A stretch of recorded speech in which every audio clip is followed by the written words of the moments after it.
Tout ceci est passionnant. Alors bon, quel est le bypass gastrique idéal, le bypass de roue idéal? Je vais essayer de répondre à ces questions. Quelle est la taille de la poche? Quelle est la longueur de l'anse alimentaire et de l'anse biliaire? Quel type d'anastomose proximale? Est-ce qu'on doit fermer les mésos? Et faut-il drainer ou pas drainer? Alors, je me suis basé avec l'interne qui a fait ce travail avec moi sur UpToDate en allant jusque décembre 2018 et sur les complications de la chirurgie bariatrique jusque décembre 2018 et dans PubMed. Alors, on parle ici du bypass gastrique comme Philippe a montré tout à l'heure. La petite poche, l'anse alimentaire, l'anse biliaire, l'anse commune. Alors, en ce qui concerne la petite poche gastrique, si vous allez dans UpToDate, il faut une poche d'environ 30 ml, c'est-à-dire 3 x 3 x 3, qu'on peut en fait calculer lors de la laparoscopie avec vos instruments ou si vous mettez un ballon intragastrique pendant l'opération. Dans PubMed, dans l'étude de Robert, dans une cohorte de 320 patients, c'est une étude radiologique. La poche avait environ 63 cm² et à 6 mois, il n'y a pas de différence de corrélation entre la taille de la poche et l'excès de poids. Dans cette étude d'accord de Hendon en 2016, sur 14 000 patients, calcule en fait la taille de la poche avec la longueur moyenne des agrafeuses, 145 mm. Mais ce qui est important, c'est que plus la poche est petite, moins on a d'ulcères. Donc si vous avez une poche plus grande, vous augmentez le risque relatif d'avoir un ulcère d'environ 14%.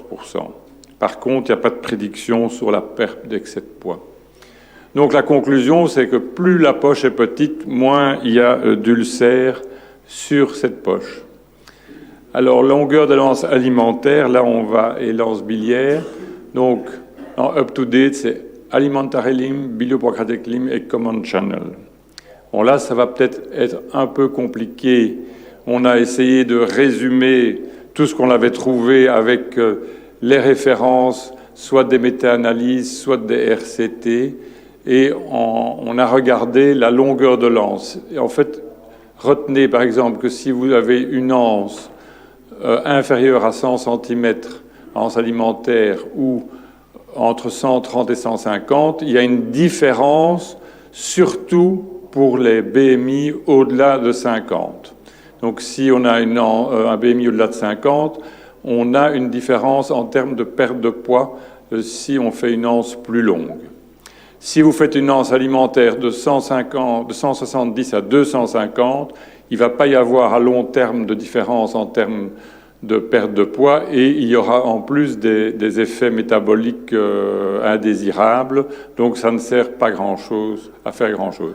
Tandis que, alors pour l'anse biliaire, si vous faites une anse biliaire courte ou longue, il va y avoir une différence en termes de perte de poids pendant les 4 premières années, mais par la suite, ça va être plus ou moins la même chose.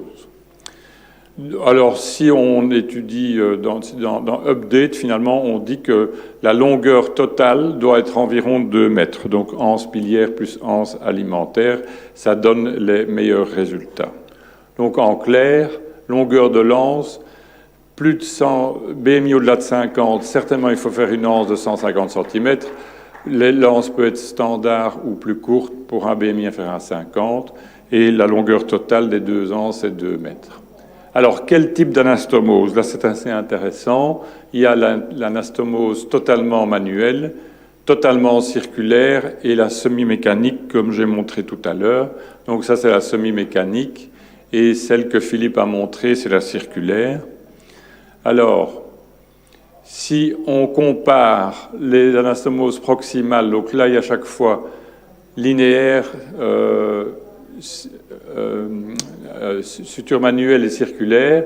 Donc, par exemple, dans la linéaire, c'est un peu plus challenging, dans la manuelle, que dans la circulaire. Bon, là, on peut parler aussi de l'intérêt d'avoir le robot. Pour le diamètre, dans la circulaire, vous avez un diamètre qui est prédéfini. Dans les autres, vous faites votre diamètre comme vous le sentez. Donc, si vous voulez avoir un diamètre égal, il faut mettre une bougie ou un endoscope. Alors, si vous faites une anastomose circulaire, vous devez avoir un assistant qui peut vous aider. C'est plus compliqué. Ça, vous pouvez la faire tout seul. Vous n'avez pas besoin. L'aide ne doit pas être fondamentale, tandis que dans la circulaire, il faut quelqu'un qui puisse manipuler la pince EA et éventuellement la technique par Lenville. Et alors, surtout pour la circulaire, il faut mettre un trocard où il faut élargir la plaie. Et donc là, vous avez plus de risque d'infection. Alors, en ce qui concerne les fistules, donc il y a des études qui comparent les trois, des études qui comparent la linéaire avec la circulaire, mais globalement, retenez quand le taux de fistule est plus ou moins le même, quel que soit le type d'anastomose que vous faites. Dans l'étude, dans la cohorte suédoise, il semble y avoir un peu plus de fistules dans la circulaire que dans la semi-mécanique. Alors, en ce qui concerne les sténoses, donc là, trois études qui comparent les trois techniques, pas de différence en termes de sténose. Par contre, de nouveau, dans trois études, il semble y avoir plus de sténose avec l'anastomose circulaire, surtout si vous utilisez la pince 21 mm. Alors, en termes de saignement post-opératoire sur les anastomoses, de nouveau, il y a un peu plus de saignement. Donc, toutes ces études montrent un peu plus de saignement post-opératoire sur l'anastomose totalement circulaire que sur les deux autres techniques. Et enfin, en ce qui concerne l'ulcère, de nouveau dans l'étude suédoise, un peu plus d'ulcères sur l'anastomose circulaire, mais d'autres études donnent les mêmes types de résultats, quel que soit le type d'anastomose. Alors, l'infection, dans les études semble montrer qu'il y a plus d'infection du fait du trocard élargi sur la circulaire, infection de plaie post-opératoire. Mais bon, quand on fait un bypass, ce qu'on cherche avant tout, c'est la perte de poids, et la perte de poids est équivalente à long terme, quel que soit le type d'anastomose que vous faites. Donc finalement, il n'y a pas de grande différence dans ces techniques en termes de perte de poids, et le choix de la technique est déterminé sûrement par la formation qu'a eue le chirurgien et ses préférences. Cependant, un chirurgien bariatrique doit être capable de faire toutes les techniques dans toutes les situations. C'est ce que j'ai dit encore ce matin. Alors, faut-il fermer les mésos? Il faut bien savoir que quand on fait un bypass, on peut avoir une hernie interne au pied de l'anse, dans le Petersen, et donc cette technique n'est plus faite maintenant en transmésocolique. Il y avait un gros risque d'avoir une hernie interne, donc on fait le lance en précolique.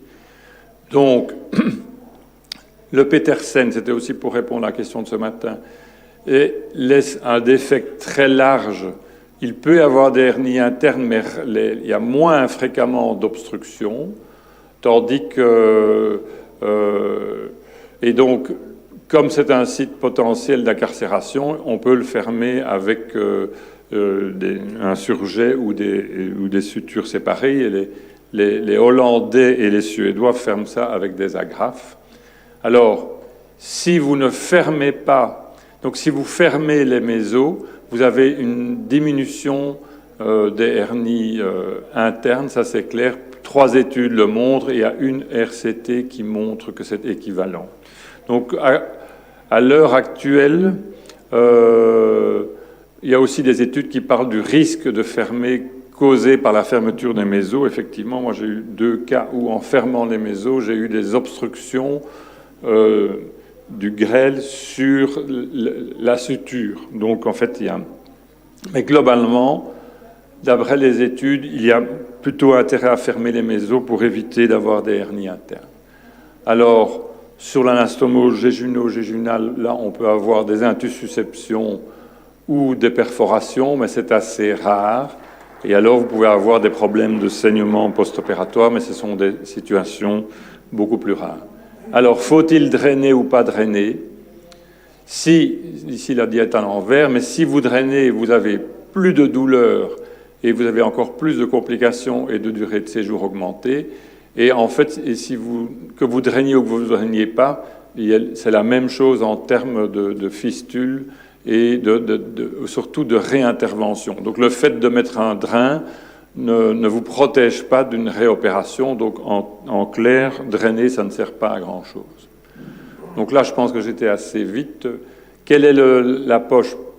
Quelle poche faut-il faire? Plus elle est petite, moins il y a d'ulcère.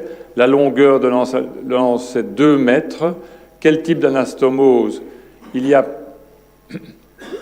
plutôt, les études sont en faveur d'une anastomose semi-mécanique, mais bon, là, il faut être très prudent. Si quelqu'un est habitué à faire des circulaires, c'est sûrement très très bon. Il faut fermer les défects.